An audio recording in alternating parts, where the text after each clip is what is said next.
Higit 2 dekadang nagtrabaho bilang kusinero sa Middle East si Roderick Aguinaldo.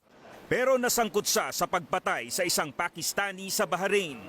May 2017 nang hatulan ng korte si Roderick ng kamatayan. 1 taon mula nang unang sumulat si Pangulong Duterte kay King Hamad bin Isa Al Khalifa ng Bahrain, ibinaba sa life imprisonment ang naunang hatol na bitay kay Roderick. Muling sinulatan ng Pangulo ang hari ng Bahrain para naman sa panibagong hiling na pardon para kay Roderick. Wala pang 1 taon mula nang maibaba sa life imprisonment ang hatol na bitay, nakalaya si Roderick Aguinaldo matapos na mabigyan ng royal pardon ng hari ng Bahrain. Agad na ipinaabot ng Pangulo ang pasasalamat sa hari ng Bahrain sa pagpardon kay Aguinaldo kasama ng 15 pang OFWs. Masasabi ko na ito yung pinakamatinding himala na nangyari sa buhay namin. Ibinunyag naman ni Pangulong Duterte kung paano nailigtas sa parusang bitay ang Pinay overseas worker na si Jennifer Dalquez sa UAE. Ayon sa Pangulo, tinakot niya ang mga opisyal ng UAE na ipatitigil ang employment doon oras na bitayin ang ating kababayan. What I'm trying to say is, kung hindi ka walang mangyari talaga sa bayan na ito. Totoo lang. If you cannot say better behave.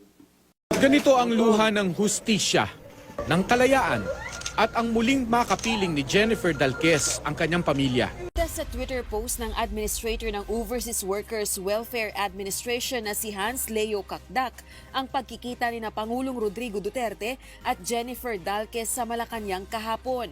Niyakap ni Dalquez ang punong ehekutibo. Batay sa tweet ni Kakdak, tearful at joyous ang pagkikita ng dalawa. Si Dalquez ang OFW na hinatulan ng death penalty ng United Arab Emirates sa kasong pagpatay sa kanyang amo. Sinaksak umano ni Dalquez ang kanyang amo matapos siyang pagtangkaang gahasain. Ayon kay Pangulong Duterte, nagbanta siya sa UAE hinggil sa kaso ni Dalquez. Sabi ko kasi, kung sinabi ko, tayo ninyo yan. Sabihin ko sa inyo. Naghihinagpis ang magkakapatid na Dimapiles nang makumpirmang kapatid pala nila si Joanna Daniela Dimapiles ang natagpuan sa loob ng freezer sa Kuwait. What are you doing to my countrymen? And if I were to do it to your citizens here, would you be happy? No. Oh, parang pinirito ang gilitsyon. Is there something wrong with your culture? Is there something wrong with the values? Potang inaprinansya yung katawan. There will be no more recruitment for especially domestic helpers. Wala na. Pinamamadali ni Pangulong Duterte ang repatriation o pagpapauwi sa mga kababayan natin na gustong umuwi sa bansa. Hinatulan ng bitay ang mag-asawang pumatay sa OFW na si Joanna Demafelis. Sa kabila nito, hindi pa rin daw aalisin ng Pilipinas ang ipinatupad na OFW deployment ban sa Kuwait. Umaaksyon si Bin Santos. Nabawasan daw kahit paano ang bigat na nararamdaman ng mga kaanak ni Joanna Demafelis, ang OFW na pinatay at itinago ng kanyang mga amo sa freezer sa Kuwait. Bitay kasi ang naging hatol ng korte sa Kuwait sa mag-asawang sospek na sina Nader Esam Asaf at Mona Hasun.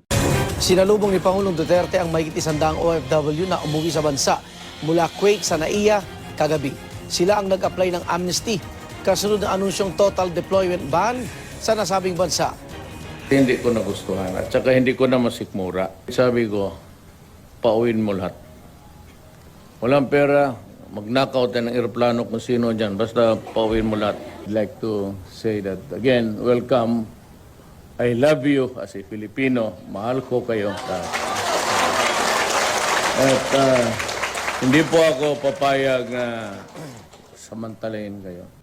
Kinumpirma ng Department of Foreign Affairs na binitay noong October 5 ang isang Pilipino sa Saudi Arabia dahil sa pagpatay sa isang Saudi national.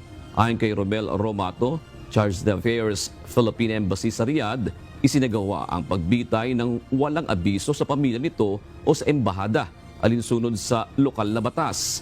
Naharap ang Pilipino sa parusang kisas o retribution kaugnay ng alitan sa pera. We tried everything, and for many, many years.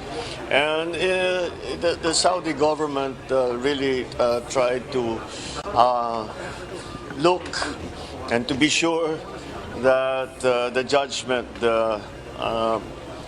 of hanging was actually deserved.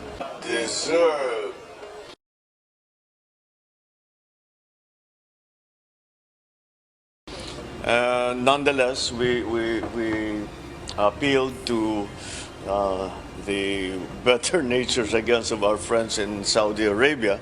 The law there is very strict, and one of ours has been taken away.